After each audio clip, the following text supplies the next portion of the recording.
After over 10 years of negotiating a renewal of franchise with our local cable company, PATV received the capital funding to renovate the studio that was initially installed in 2001. By the beginning of 2013, the studio was ready to start production.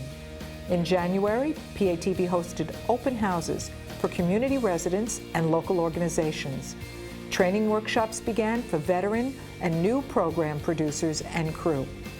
In April, PATV had our official ribbon cutting at the studio, which is located at 1111 Marcus Avenue in Lake Success. For the year 2013, 185 new programs were produced by PATV, community residents, and organizations. Over 6,000 hours of programming was cablecast to our community. Last year, our organization and individual producers received 4 national awards, including Overall Excellence for PATV. PATV was also nominated for a New York Emmy for our program World War II, Our Veteran Stories.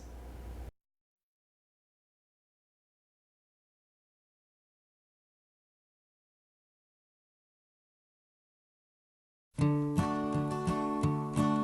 answer, my friend, is blowing in the wind. The answer is blowing in the wind.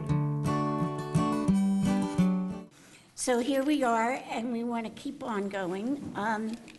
Last time we met, we took action on the green environment, on Veterans Affairs, on the call for peace, on election reform, on health care and Social Security, and we must continue to act.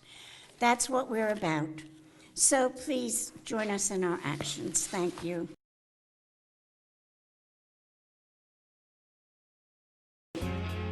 I'm Bonnie D. Graham, and this is Something to Talk About.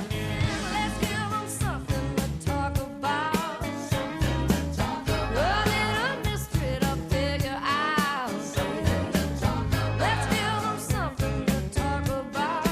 How about love, love, love? First of all, what does education mean to you as somebody who received it, somebody who gave back through the educational system as a teacher, and now, what does it mean to you in your retirement? Well, I think as looking back on my teaching career, education is an opportunity to enter the real world, to establish your own interests, to learn a knowledge base that will carry you forward into the future.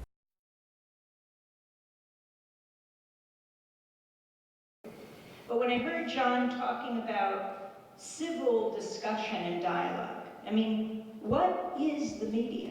Why is it so important? I think the media can be the greatest force for peace on earth. Instead, it's wielded as a weapon of war. And we have to take the media back. Why is it so powerful? Because it allows people to speak for themselves.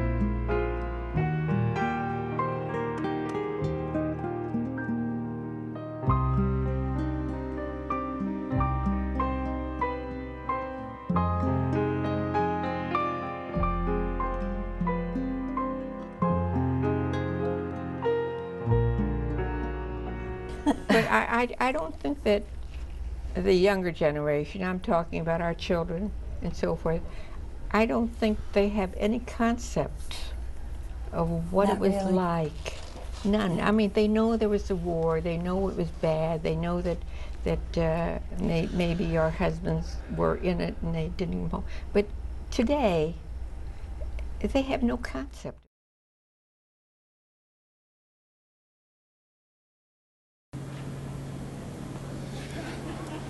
Good afternoon and welcome to the Fantasy on Ice to celebrate 40 years of the Great Neck Park District's legendary skating programs. I can feel the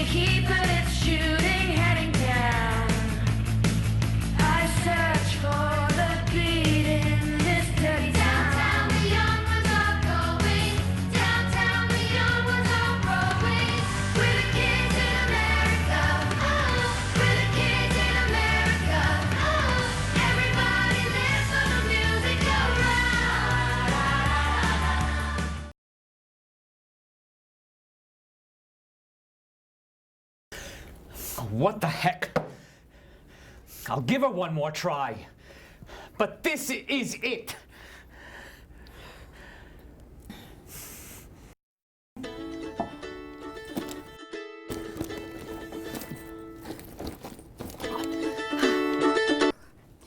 Hello?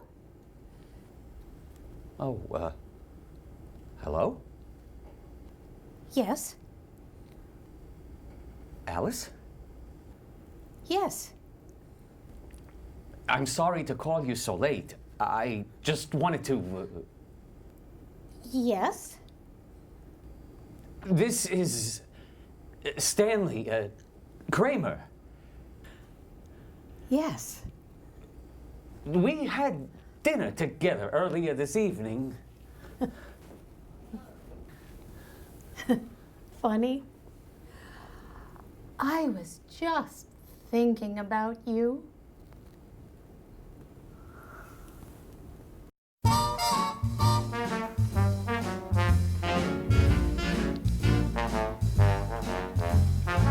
Just in time.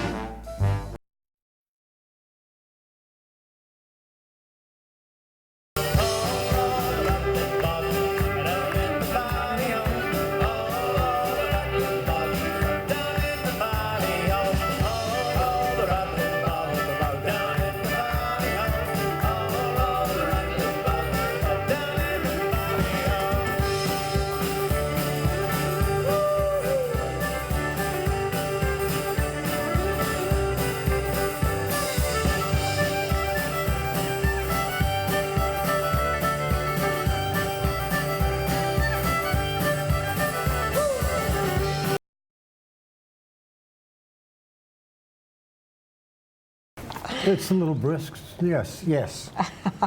I haven't seen you here before. I'm new here. I thought so. I know everyone who sits on this section of the park. You're very fortunate. Yeah, so Well, to know everyone. I don't know anyone. I'm sorry. Why not?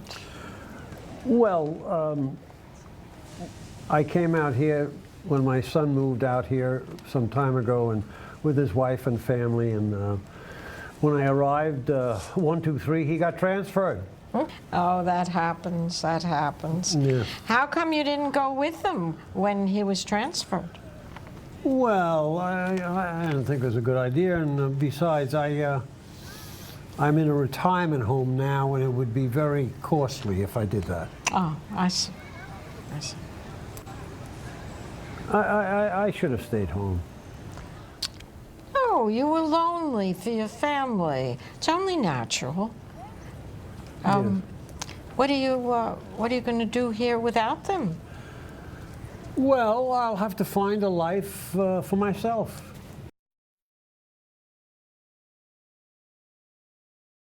A 100 years ago, people of deep faith and great generosity raised this glorious building as an expression of their identity as the church in Great Neck. Generation after generation since, we have maintained this building and the faith it embodies, to continue to proclaim the good news of Jesus to all who pass by and to all who enter here to pray.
Hi, I'm Phyllis Sterneman, and I love to cook. Welcome to my virtual kitchen. Today I'm going to make 3 different zucchini recipes for you. They're all really easy, and I hope you'll have a chance to try them all. The first one is going to be the zucchini pie, and the next one is going to be the zucchini chocolate chip bread. Nobody will ever know there's zucchini in it. And the last one is little zucchini snacks that you can pick up with your fingers and munch on. So let's get started first with the list of ingredients that we need for the zucchini pie.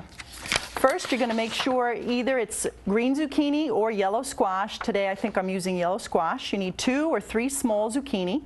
Chop them or slice them. You need 4 eggs or the equivalent of the egg substitute. You need 1/2 cup of canola oil, 1 chopped onion, 1 1/8 cup of baking mix, and 1/2 cup of grated Parmesan cheese. And to season it, 1.5 teaspoons of dried oregano, and then a little salt and pepper to add some extra flavor to it. So let's get started here with first the onion that we're going to use.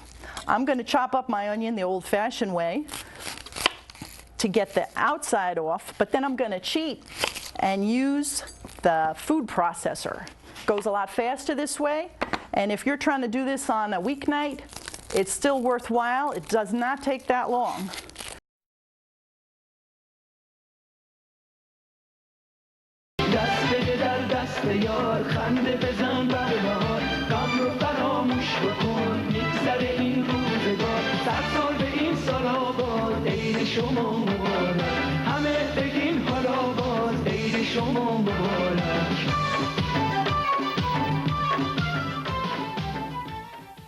خب امسال نزدیکای سال تحویل نادر عزیز رو بازم در کنار خودمون داریم. سفره 7 سین بدون وجود نادر نمیشه.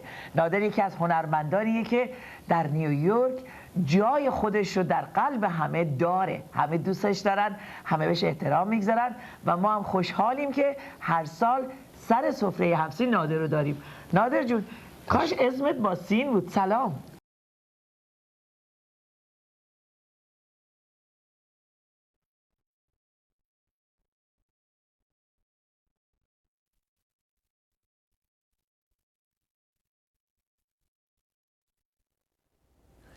This year, Thanksgiving coincides with the first day of Hanukkah.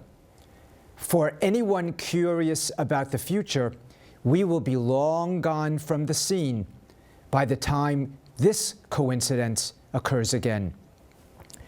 The confluence of these 2 occasions highlights a cherished American value, which is the basis for Thanksgiving. We American Jews can freely celebrate Hanukkah as a Jewish festival while simultaneously enjoying Thanksgiving as an American festival.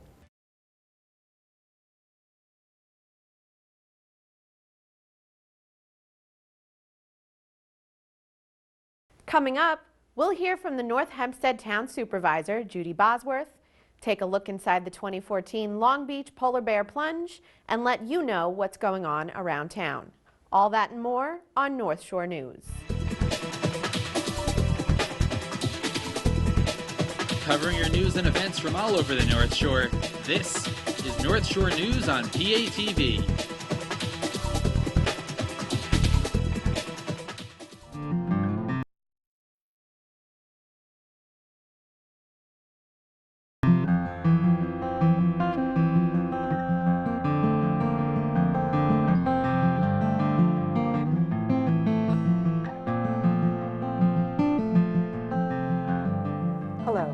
I'm Shirley Ann Bruno, the Executive Director for the Public Access Television Corporation, your community channel.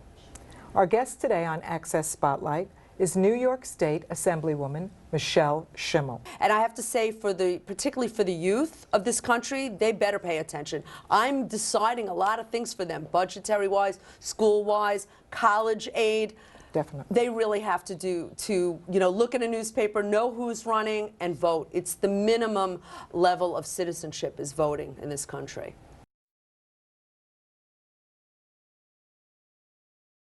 So for years, he just kept pitching me. And then come season 4, they finally called and they said, would you put I was living in California, would I put myself on tape to audition for a part of the guy that does the drug intervention with Christopher. So I did a tape for this audition, and I didn't get it again. And David Chase said, they said, oh, they really loved you, but just not for this part. And I thought, you know, I've heard that's the classic thing they tell you. We love you, but you're just not right for this. Something better will come up, you know. And I'm always like, and when? So, but about 2 weeks later, they called and they said, David wants you to put yourself on tape again for this part of Little Carmine. So they sent me the sides, and the sides are the script, the audition scenes. And it said, Little Carmine, anything but little, upwards of 300 pounds with a twitching eye.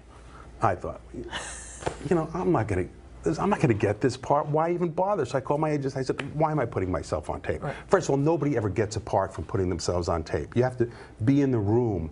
So my agent said, David Chase wants you to read this part. So I thought I have to do something to make it interesting, to make it mine, to make it. So there was a line in it. He built a chateau in Versailles, where the king lived. So I thought I have to do something. So I said, so he built the chateau in Versailles, where the king lived. And apparently, David Chase laughed so much that they got the part. And I was actually one of the only people they've ever cast completely on tape. I had never met. My first scene I shot was with Gandolfini in Florida. And when I flew down there, I had never met a soul. And my first scene was a big Was that at the sit-down. golf course? No, not the golf course was towards the end. This was when he comes down to Florida to try to get me to broker a deal with my father when I'm still. Beautiful wardrobe in that. You were the character was, you know, the character was very interesting, and it kind of developed where he spoke in these malaprops, which kind of built from the Versailles thing, and then they just wove in such interesting things about him. He was kind of outside of the family. He considered himself very, very literate, you know, even though he might not be. He misuses the words, but if you really look at what he's trying to say, he was actually always right. But the words might not have been exactly right. It was just brilliant writing from day one. And the wardrobe on that show, everybody, even though if you see it, you think there's a look to The Sopranos, but every character really had something very specific. My character, they never made any reference to it, but I always wore a cowboy belt and cowboy boots. Oh. It's just this bizarre little tweaky thing. I know the reason for it. Yeah. I don't know if I'll share it. But it's just, if you look, you'll see I always have a cowboy, you know, and for a mobster to be wearing a cowboy boot, and it's, you know, the incongruity is beautiful. There's many things about the Affordable Care Act that work. The biggest one is getting rid of pre-existing condition clauses. You know, in New York, we didn't really have much of an issue. But if you go around the country, there were millions of people that couldn't get insurance because they were sick. And a carrier could say, I don't want you. And then you're stuck going bankrupt because you can't afford to be sick or get insurance. So the biggest thing is getting rid of the pre-existing condition. But who's going to pay for this now? So you have a group of people that are coming in to the healthcare system, thousands of people, thousands of very sick people. That I'm one of the people that say, as an American, we should have insurance, and maybe not a lot of brokers, you know, feel that way. But it shouldn't be a gift or something that only rich people could afford. Everybody should have health care. And I'll get into the essential benefits and why everything is an essential. But right now, the question that you were asking me is, are the pros and cons. The cons, who's paying for this? The taxes are killing the small businessman who's trying to give insurance to his employees.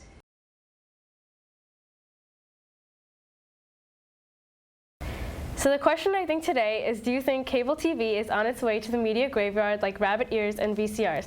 Or do you think it will end up sticking around? And if it does become a thing of the past, do you care? Truthfully, to me, I really think it would matter, because then I'd miss live events like, let's say, the Super Bowl, for example, which is one of the most watched events like currently of all time, and other sports events in general, and new episodes like The Walking Dead. Yeah, like I agree. This is America. We shouldn't have to stream it like games on live, because you want to watch it live, because then it's not as exciting. Because if someone, let's say someone goes to the game and then they break it to you that, oh, the Giants lost or so-and-so won, and nothing's exciting anymore. Plus, also, movies, the downfall of like getting things on Netflix is that like it comes out a year later, so you're not getting the opportunity to watch movies like right away. Like you have to, no, not movies, but shows, programs, whatever. Like you have to wait for a year. So let's say you have a friend who has cable, and then they'll ask you, oh yeah, did you watch that episode of so-and-so? And then they'll say, hey, you know this happened and whatnot, and then they just spoil it for you. Yeah, I've been watching cable since I was like 5 years old, so it's a really big part of my life, and I'd really hate to see it go.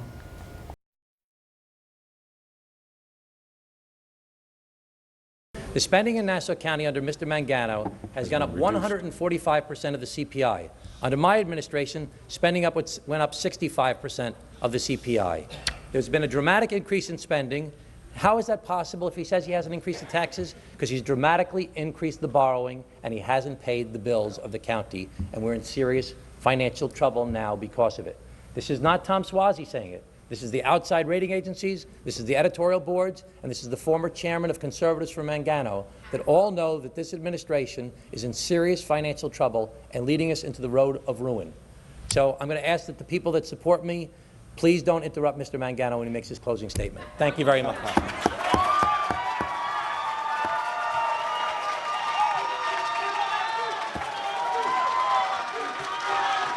All right, okay.